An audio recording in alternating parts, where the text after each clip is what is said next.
সমাজ বয়স আমরা ফিনিশিংটা একটু রাখি। এটা মনে করো একটা জেনুইন গেম সিচুয়েশন।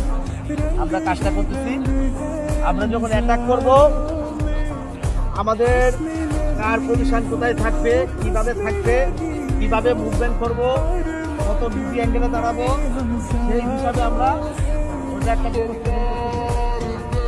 এখন যে কাজটা করবো থেকে আক্রমণ বাদ থেকে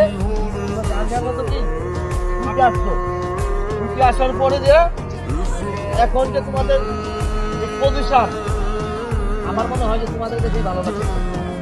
আমাদের ওই দিকে বল যাওয়ার মতো কোনো রাস্তা নাই, একমাত্র কি তোমরাই আসো এবং এই অ্যাটাকটাই কি একটা গোল হওয়ার চান্স থাকবে, সম্ভাবনা থাকবে যদি তোমরা এইভাবে আসতে পারো এবং এইভাবে।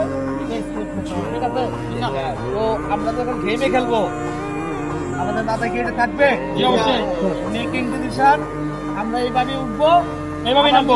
অপোনেন্ট টিমকে কাউন্টার অ্যাটাক করে কাউন্টারে আমরা এইভাবে নেমে যাবো।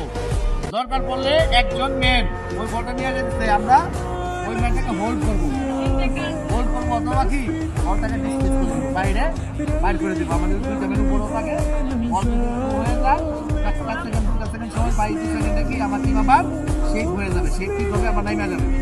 তো এখন আমি আজকে আসতে সুন্দর লাগবে যদি আমার কাজটা নিয়ে। Okay, thank you very much. Okay.